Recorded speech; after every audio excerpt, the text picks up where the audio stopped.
The Boxing Collective, Chrissy V and I have started our first podcast, and what a guest, Eddie Hearn. Welcome to the podcast. We're in beautiful Brisbane ahead of Jake Wyllie, Yusuf Dib. Exciting fight. Main event here. One of probably the biggest prospect for domestic fights in Australia at the moment. Yeah, I mean, is this your first podcast, by the way? It is our first. Just the very first one. Wow, what an honour. No pressure. Well, I know Chrissy's a little bit nervous, so important for us to stay busy in Australia. Jake Wyllie, I have to be careful because he's just off camera at the moment. You'll be joining you on the podcast soon. He stepped in at 6 days' notice to fight George Kambosos, and Steve Deller at Fortitude, who I love, I think he's a real old school boxing character, said, look, we'll take the fight, but if we perform, which we know we will you give him another opportunity? And, you know, this is the next opportunity, and just the start, hopefully, because victory will take him onto a big international fight. And, you know, I really see big potential for Australian boxing. I like this fight because I know in Jake and Yui Dib, you've got two guys that will go to war from the first round. And that's what it's about. It's about entertaining. And if you entertain fight fans, you're going to get a lot of opportunities. And, looking forward to the show tomorrow night. It's going to be a big show considering Jake Wyllie made such a big statement fighting George Kambosos last minute. And I think, personally, when I speak to Jake, I've always said that's the best decision you ever made in your career. Is that something you would agree with as well, Chrissy? Yeah, absolutely. I think when you have opportunities to take these big fights and really prove yourself and test yourself against arguably one of the greatest Australians currently, then you've got to step up and you've got to do it. And even after this fight, Yusuf or Jake, they get an international approach. It's all down to the fight. Like, if you go out and it's a boring fight, you're not really going to get opportunities. Now, it doesn't mean that you just go out and just start swinging from the hips from the first round, but you've got to be exciting. And if you are, win or lose, you get chances, you know. And we all know Jake's exciting. Yui's coming off a great fight as well with Liam Wilson. You know, it was a really good fight. So I think this is a top domestic fight. On what Chrissy said, in Australian boxing, the chances to step up and fight George Kambosos, to receive that kind of paycheck, don't come around that often. And you know, what I like about Jake is he doesn't come with the Olympic gold medal and all this protection of, I'm going to really be careful with my matchmaking. He's improving all the time, and he's up for fighting. He's up for taking opportunities. And boxing's a game of snakes and ladders. You keep winning, you keep moving up the board, and before you know it, you start really making sure that you can have a real career and cement some financial legacy for yourself in the game, which has to be the main goal. An Australian boxing scene at the moment, like we just had Jai Opetaia, great fight for him, but he's now heading international.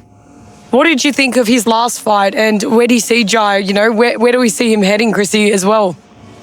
I think I'm going to hand that one over to Eddie. He'll have a lot more thoughts on that. Yeah.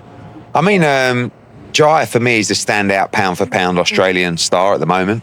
It's a bit of a frustrating period because really all we want him to do is unify now. But we agreed a deal with Turk El Sheikh to fight Gilberto Ramirez. He got injured with his shoulder. He's out till early next year. All of a sudden, the IBF say you have to fight your mandatory, which is Sin Cara. It's not a bad fight, but I would imagine Jai getting a little bit frustrated, you know, thinking, when am I going to get my chance to prove that I'm the king of the division, which we believe he is. There is a move to heavyweight that I think is inevitable, but I don't really want to see him do that until he unifies the cruiserweight division. So hopefully we get this fight with Sin Cara locked in, and then he fights Gilberto Ramirez and then either moves up or wins the other belt to become undisputed. I think him against Usyk is a tremendous fight. And if he can become undisputed at cruiserweight and then move to the heavyweight division like Usyk did, that could really set up a big fight. I think it's an easy one to promote, hey? Usyk taking on Jai, that would be a great fight for Australian boxing and international boxing as well. I mean, it would be incredible, but what are the actual chances of that happening? You know, Usyk has said, a couple of fights left. So do you think Jai is a fight that he would want to take? I think with Usyk, there's two things that matter. One is obviously money, but also it's legacy and things that he finds interesting. Really, if you think about it, that story of undisputed cruiserweight champion fighting the former undisputed cruiserweight champion and the current undisputed heavyweight championship, it's a big fight. The one thing you have the ability to do in Australia is get government funding for mega fights. Usyk against Opetaia for the undisputed heavyweight world title is definitely a fight that you would receive significant financial backing from the government here to do. So again, it's not one for now, I just love the fight. I think, two It's a great tremendous southpaws, two southpaws with great IQ, great movement. And, I think Jai can win a world heavyweight championship. I really do. Wow, what a fight that would be. I just think it would promote itself. Like, it would be so easy to just sit back and watch all the fans from around the world get behind it, and it'd grow the sport immensely as well. Absolutely. While we're talking about Usyk, though, I want to talk about the heavyweights because obviously, I've got, a close relationship with Team Parker, and I want to know what's happening with Joseph's shot. The fans are spoken. They want to see him fight Usyk. What's happening? I think that Usyk's probably going to take a little bit of time off with an injury. That's and he has just boxed. So I do think it's a fast turnaround to fight Joseph Parker. I think Joseph was very hard done by in the Daniel Dubois fight. I think the jury is probably still out in terms of the illness that Dubois had when he pulled out just 24 hours before, and then signs quickly to fight Usyk after. There's a few rumours around about a potential fight with Joe Parker and Chisora or Fabio Wardley or a UK fight. I think Joe just wants to be active. He's on a tremendous run with Deontay Wilder, Zhilei Zhang, and Bakoli as well. Like, you can't deny him his opportunity to fight for a world heavyweight title. And even in, here, Justice Huni was so unlucky. Fair play to Fabio Wardley, but he walked onto one, dominating the fight with 1 round to go. That would have been a massive win for Huni, and actually would have set up quite a big fight between Parker and Huni as well. And I think that fight could come down the line. I think Justice Huni has a lot of upside. I think he'll be back. He's a very good heavyweight. Teremoana, who we saw today, give him another 12 months. He's going to be involved in some massive fights as well. Even young Alex Leopold Jr. that we saw earlier, he's 19. You've got to give these people. Yeah, he's 125 kilos. That is it's, and but Teremoana's 120 kilos, and he moves like a middleweight. Yeah, he's a real great athlete. So Parker deserves his shot, and I'm sure it'll come. While we're on the heavyweights, Alex Leopold Jr., like you say, an absolute beast. He's 19. Moses Otama, similar age. Yeah. Yep. Kind of, where do you see the heavyweight division, say, in like 3 years from now? Are these nearly knocked your boxes over there, Chris? But I think there's a new era of heavyweights coming through. If you look at Usyk, if you look at AJ, if you look at Dillian Whyte, Fury, all these guys, even Joseph, they're all mid-30s now. And that's not old, but it's definitely coming to the back end of their career.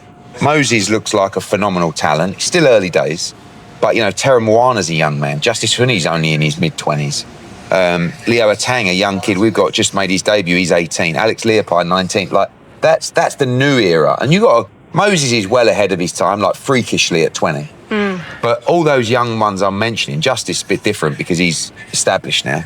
But the others, give them 12 months. They're the guys that are going to be the new wave of the heavyweights that we're seeing now. And the difficulty with Leopold and Teremoana, when you fight in in Australia, is actually getting the opponents. It's so hard to find the opposition at heavyweight to actually come in, because you've got a good crop of guys that it's too early for them to fight.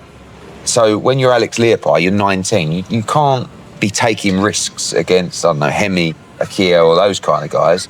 You need to just be fighting and getting experience. It's hard to get someone to stand up to the power of Alex Leopold. And talking about fighters, especially on tomorrow night, Skye Nicolson returning at a different weight.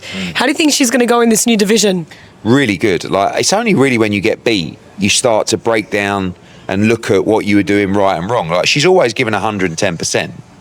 But now she's brought in a new team, strength and conditioning, nutritionist, and she's fighting down at 122, looks completely different, punching so hard, stoppage in her last fight. She's dropped down a level of opposition from the World Championship stuff, but just the belief and confidence to go in there and let your hands go.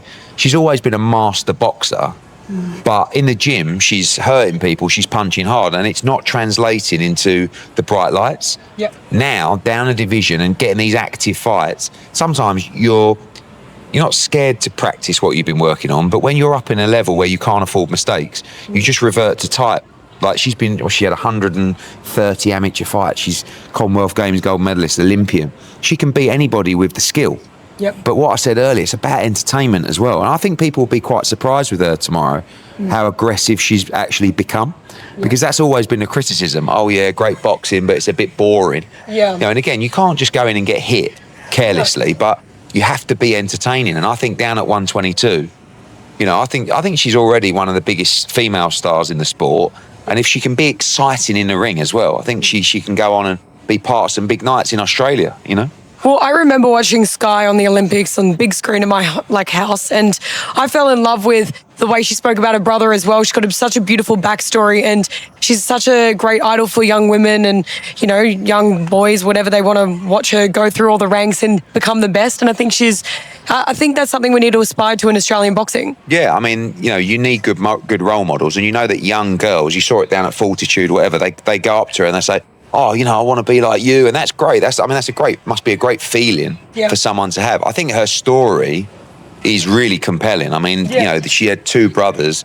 I think it was Jamie was the oldest, and he was probably one of the most successful amateur boxers from Australia. He also went to the Commonwealth Games, won a medal. He was in the Olympics as well in Barcelona. Yeah. And he and her other brother died in a car crash before she was born, like a year or so before she was born. Crazy. And you know, she grew up obviously never knowing them, but hearing, you know, the stories of Jamie, this incredible boxing talent. And I don't know what age she started, but, you know, 10 or 11, and just started boxing. And they were like, she boxes exactly like Jamie, you know, southpaw. And that's, you know, that is a great story within itself. And you know, she's a good role model. She's a tremendous talent. But if she can add that arsenal of combination punching with power to her technical game, she's going to be very difficult to beat.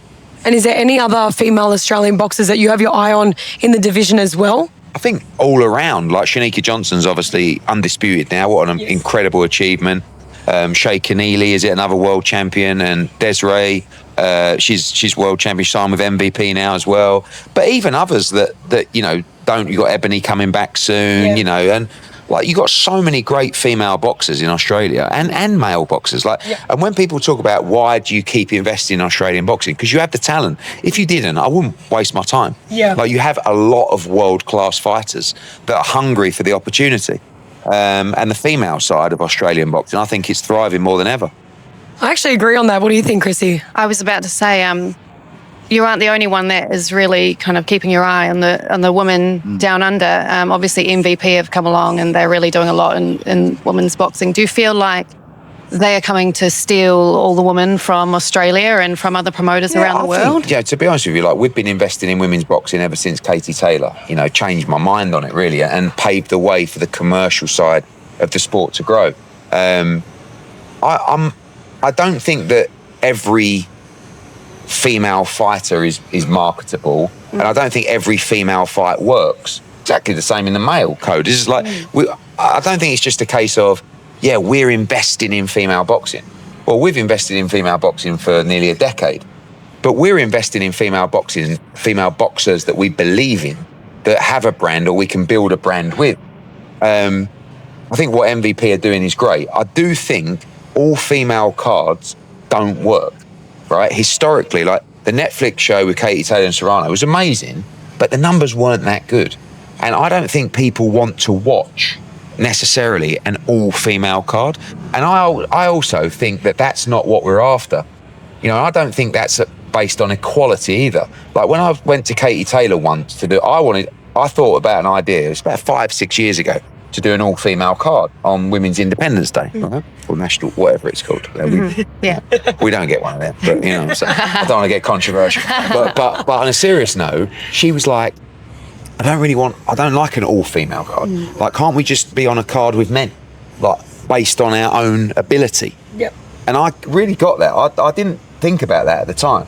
But when we did Taylor Serrano, it was Taylor and Serrano headlining with a load of world championship cards and other female fighters as well mixed in. Yeah. And it was a very different feel and vibe. Like, I get it, and I know I really respect what MVP are doing, but I don't like separating the two. They're not different sports. It's boxing. Forget male and female, and you have to be there on your own merits commercially, like Katie Taylor has become. And for a long time, like I remember having a debate with Katie Taylor ages ago about purses. It's quite interesting. She fought in Philadelphia, And she said to me, she was on co-main event and there was a world championship fight before her. And she sold all the tickets, right? It was in Boston. Everyone came to watch her, all the Irish. She went, can I ask you a question? She went, you know the world championship fight before me, a male, how much more money was he on than me? And I went, double. She went, do you think that's fair? She went, I think people tuned in to watch me. I think people bought tickets to watch me rather than him. Yeah. And I went, you are 100% right.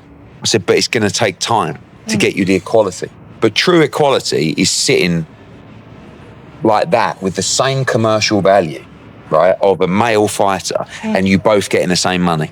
Yeah. Women's boxing's been playing catch up, and now it's actually there. Like Katie Taylor made more money for the Serrano fight than 99% of males that I work with, you know. Yeah.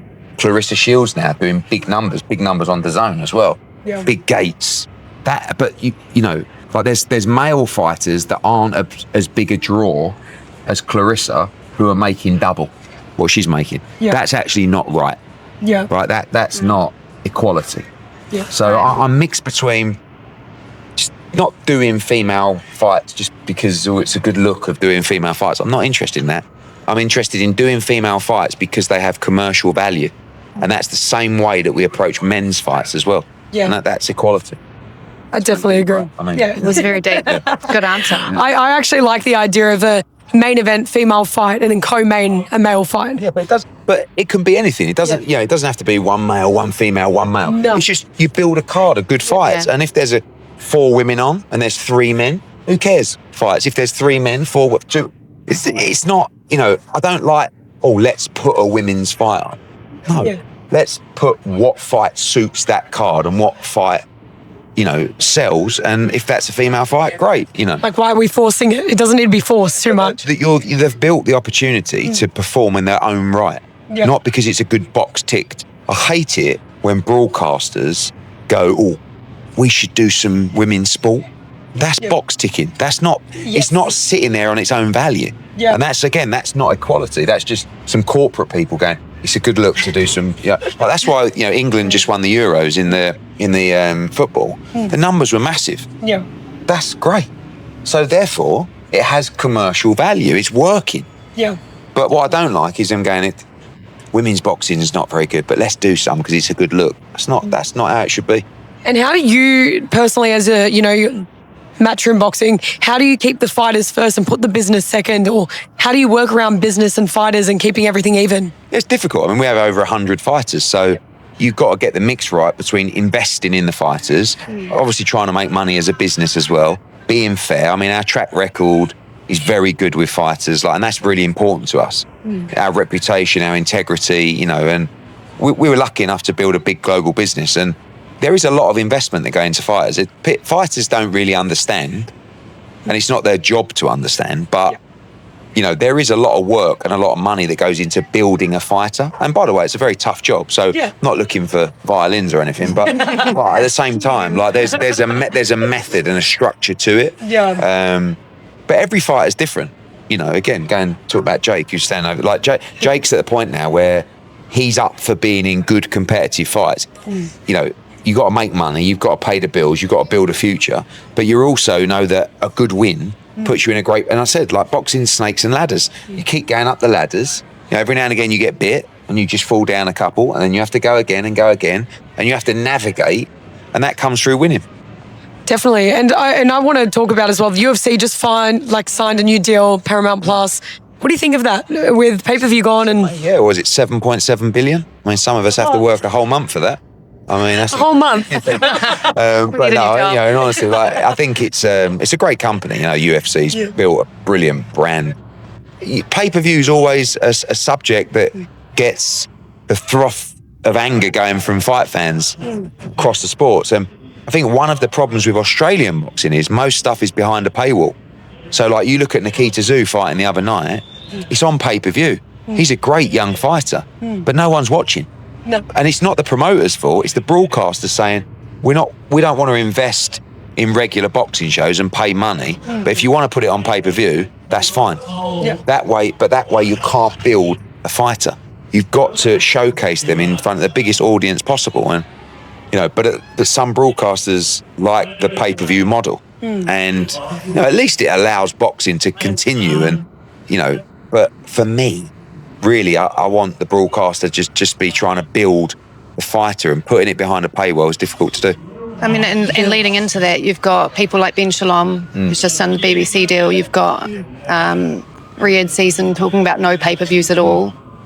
Do you think pay-per-view is going to still stick around, though? Yeah, I think pay-per-view will be there forever. I mean, when we started with DAZN, we were quite aggressive. That it was like, we're moving away from pay-per-view, but the reality is, then we signed Canelo. And you can't have Canelo not on pay-per-view. It just, there's no broadcast that's going to pay that kind of money. It's a double-edged sword, like BBC that you talked about there. Great exposure, no money. So you can't actually put big fights on because the broadcaster's not paying you any money. But at least a lot of people are watching it. But money's going to make the fights and make the world go round. So it's very difficult. Boxing's just a weird sport all round, like to the broadcaster. It works. The digital numbers of boxing, I'm talking about Instagram, Twitter, YouTube, that conversation is massive. Yep. It's as big as any other sport out there. And that's why a lot of people like it, the media outlets, because it's very, topical. I think it's one of those few sports, though, where you see the kind of the nitty-gritty. You're kind of exposed as a promoter. People see all of the deals happening, whereas in other businesses, you don't see what happens in the boardroom. But we're very accessible, and you've got all these YouTube outlets. I mean, I built our business and my profile in the UK from just doing hours and hours of interviews with YouTube outlets that ended up becoming quite big. And then, but that was the way that we did media. But other sports, you don't get that kind of access. No. You don't get the biggest promoters or the biggest fighters just sitting down. I mean, I get people turning. I don't know who I spoke to today. We're very lucky. I mean, everybody. Yeah. But I have people turn up to my press conferences in the UK. It's like, hi, I'm Dave's Boxing YouTube. I'm like, and I'm thinking, but he's a young kid and he's made the effort to come. Yeah. And that's the same as Kugan Cassius, who's now built a big business, an IFL. Yeah. I do an interview with him. It does 500,000 views, and that's how we promote our sport. I'm someone who interviews a lot of fighters, and I talk to a lot of fighters hosting. I think the biggest thing I notice that in especially Australian boxing, when they're at the top, they avoid interviews. And I think that's a big error, because you should be exposing yourself to as much media and getting your face in as much content as you can to build yourself up. Is that something that you would really agree on as well? Yeah, not everyone's different, aren't they? Like, some people don't really like doing interviews. Some people don't really want to be a star. Yeah. Obviously, we want the fighter to invest in their own profile, exactly. Do as much media as possible. But again, everyone's different. And as you make money, you become a little bit less hungrier to do that kind of stuff. Yeah. But it's our job to sort of push them and, make sure we can keep them as active as possible. Yeah, I just find it so hard. Sometimes I'm like, really? And then they interview and you give you 2-worded answers, and I'm like, oh, this is a killer right now. But even what would you give advice-wise to Australian promoters to build up Australian boxing again? You have to really invest in the narrative and the story. Every fighter has a great story. You just got to tell that story. We just talked on Skye Nicholson's story. Yeah. Not everybody knows that. No. And actually it is a compelling story. Jake's got a story. Jai's got a great story. Justice has got a story. Teremoana's got a great story. You need to make sure that the fans know who they are, because that's how they form an emotional attachment to them. Obviously, exposure is key. And you just got to keep drumming away with national media outlets, to make sure that they get the coverage and the eyeballs that they deserve. I agree. I actually really like that. And I want to ask a prickly question. Out of all the promoters in the world, who do you want to be in the ring with? Oh, yeah. Well, it used to be Frank Warren, but obviously now we're friends. I don't know. I think as I got a bit older, I've definitely chilled out a lot. I said to my dad once, probably 5 years ago, he's a Hall of Fame promoter, and I said, if you were promoting when I was around, what do you think you would have thought about me? And he went, he said, I would have wanted to smash you straight in the face. And that's what I'm better now, but I used to be like that. I like to poke the bear a lot, and I was a disruptor. I was coming into the sport. I wanted to disrupt the industry. I wanted to be outspoken. I wanted to be, a kind of brand within myself. Dana White style, if you like. So I've kind of done that now, and I'm a bit more chilled out. But I have noticed that, you know, I probably knew it originally, but I didn't want to adopt that tactic. Is the better the relationships with the promoters, the more chance you have of making those bigger fights. And we're seeing that now with Riyadh season and stuff like that. And you've got a documentary coming out. That's exciting. Netflix, yeah, it's really good. It's 2 years nearly they followed me around with mic'd up literally everywhere I went. And it was like, and you have to put a lot of trust in it, because obviously there's a lot of conversations that happen. There's a lot of arguments. There's a lot of deals. And I didn't want to take anything out of it. I wanted it to really, and there's a lot that's cringe in there. Like I watched it back, I'm like, oh my God. And I say to them, does that have to go in? And they're like, look, I'll be honest with you, we think that's great TV. I'm like, okay. So I think it's going to surprise a lot of people in that respect. But it would be like, they were relentless, Netflix. Like, what are you doing? What are you doing? I'm like, I'm in my room. Right, we're coming up. Let's film you getting ready, like, for the show. And it's like, you know, you get out of the shower and you're like putting a shower and like, there's about 8 cameras. And it's like, Oh my God. say something. It's like you're performing Seal all the time. Like, and also in the defeats, like AJ against Dubois and stuff like that, where it's a pretty big loss for me, and he's my mate and the company. And they're like, can we just get in the car with you on the way home and just film you on the way home? And it's like, fuck, man. Like, please, really just stop leave at the me gas alone. station on the way home. Yeah, that's right. That's what we've done. But that sort of stuff is actually great TV. And that's when you get your rawest, really. I feel like you're pretty good with the camera. You're very easygoing with it all. And I can't wait to see us on camera tomorrow night hosting Jake Wyllie, Yusuf Dib, an exciting one. This is our first podcast. Chrissy, I know that you can't wait to be in the next one. But you've been a great first guest, so thank you so much for coming on. We're going to get Jake Wyllie on. Exciting. What do you see for Jake Wyllie's future before we close off? I think it's a big fight for him against Yui Dib. I mean, like, because Jake's never been spoiled, he's always going to get opportunities. The level of those opportunities depends on your results, right? If he wins tomorrow night, as I said, snakes and ladders, you're moving up the board, more money, more opportunities. You get beat, you come again, but you get beat and it's a big blow. So he's got to go out there, grab it by both hands. He's got to do what he does, which is go in. He's called the machine. He's got a great engine. He's got to put it on Yusuf Dib, and he's got to outwork him. And he's got her out hearting. And Dib's a tough guy. He's a good fighter as well. He wants it. They're both mad. This is a massive opportunity for both, and I think it'll be a tremendous fight.